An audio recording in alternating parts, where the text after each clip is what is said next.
காதலிக்கிறது தப்பா? காதலிக்கிறது தப்புன்னு நான் சொல்லல. எப்போ காதலிக்கிறது தப்பு இல்லையோ அதை நிச்சயதார்த்தத்துக்கு முன்னாடி சொன்னாலும் நடக்கும் போது சொன்னாலும் அப்புறம் சொன்னாலும் எல்லாம் ஒண்ணுதான். எப்படி பிறப்பையும் சாவியும் சொல்ல முடியாதோ அதே மாதிரி எப்ப காதல் வரும்னு சொல்ல முடியாது.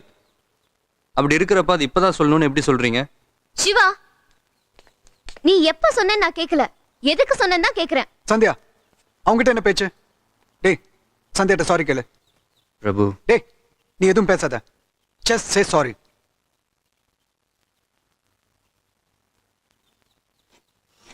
சொல்றேன். அன்னைக்கு ரவுடிங் கிட்ட இருந்து நான் உன்னை காப்பாத்தினப்போ எனக்கு நீ முத்தம் கொடுத்த. அப்போ எனக்கு உனக்கு எந்த பழக்கமும் இல்லை. நான் உனக்கு செஞ்ச ஹெல்ப்புக்கு ஜஸ்ட் தேங்க்ஸ்ன்னு சொல்லியிருந்தாலே போதும். எதுக்காக எனக்கு முத்தம் கொடுத்தேன்னு சொல்லு, நான் சாரி சொல்றேன். மேஜர் அங்கிள் வீட்டில் நான் இருக்கும்போதே நல்ல சமையல் தெரிஞ்சவனை தான் கல்யாணம் பண்ணிக்குவேன்னு சொன்னேன். ஏன் அப்படி சொன்னேன்னு சொல்லு, நான் சாரி சொல்றேன். உலகத்துல தினம் எத்தனை பேர் சாவுறாங்க, ஆனா எனக்கு உடம்பு சரியில்லைன்னு உடனே எதுக்கு ஓடி வந்தேன்னு சொல்லு, நான் சாரி சொல்றேன். என் கூட பேசிக்கிட்டு இருந்தா நேரம் போறதே தெரியலன்னு சொன்னேன். நம்ம ரெண்டு பேரும் ஒரே மாதிரி யோசிக்கிறோன்னு வேற சொன்னேன். இதெல்லாம் எதுக்கு சொன்னேன்னு சொல்லு, நான் சாரி சொல்றேன். சிவா, எல்லாத்தையுமே நீ தப்பா எடுத்துட்டு இருக்க. நீ என்னோட ஃப்ரெண்டுங்கிறதுனால உனக்கு உடம்பு சரியில்லைன்னு உடனே பார்க்க வந்த. மேஜர் வீட்ல சமையல் தெரிஞ்சவனு தான் கல்யாணம் பண்ணிக்குவேன்னு சொன்னேன். But I wasn't serious, it was just a joke.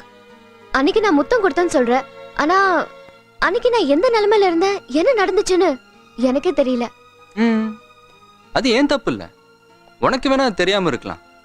ஆனா எனக்கு நீ முத்தம் கொடுத்த அந்த நிமிஷத்துல நான் எவ்வளவு டிஸ்டர்ப் ஆனேன்னு எனக்கு தான் தெரியும். அதுல இருந்து நான் உன்னை காதலிக்க ஆரம்பிச்சேன்.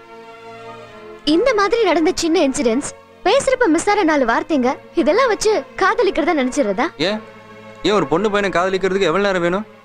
பொண்ணு பாக்குற நேரத்துல கூட அந்த பொண்ணு அந்த பையன் ஜஸ்ட் 5 நிமிஷம் தான் பாக்குறான். உடனே அவன் சம்மதம் தெரிஞ்சது இல்ல, இதுக்காக வருஷ கணக்கா உட்காந்து யோசிக்கிறான் இல்லையே.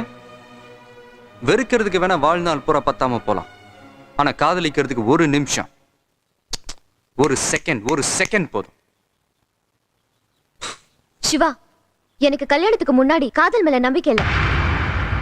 கல்யாணம் பண்ணிக்கிட்டு புருஷனை பொண்டாட்டியும் ஒருத்தர் மேல ஒருத்தர் அன்பு செலுத்துறதுதான் உண்மையான காதல்னு நினைக்கிறேன்.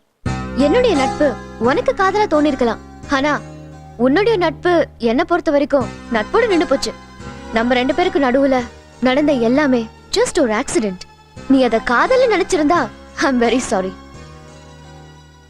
நீ அமெரிக்கால படிச்சவ, அங்க ஒரு பொண்ணு பையன் கூட சேர்ந்து சுத்துறதும் பழகிறதும் தெரிஞ்சு முத்தம் கொடுக்கறதும் தெரியாம முத்தம் கொடுக்கறதும் உனக்கு வேணா சாதாரண விஷயமா இருக்கலாம். ஆனா நான் கிராமத்துல இருந்து வந்தவன். எங்க ஊர்ல எல்லாம் ஒரு பொண்ணு பையன்கிட்ட போய் சிரிச்சு பேசிட்டாலே போதும், அதை காதல் நினைச்சுக்குவோம். எங்க எங்க எங்க எங்க ரேஞ்சா அவ்வளவுதான்மா. அதனால இதை நான் காதல்னு நினைச்சேன், இப்பவும் நினைக்கிறேன். என்னை பொறுத்த வரைக்கும் இங்க என்ன தோணுதோ அதை பேசுவேன், இங்க என்ன தோணுதோ அதை செய்வேன். அது உனக்கே நல்லா தெரியும். அதனால தான் ஐ லவ் யூன்னு சொன்னேன்.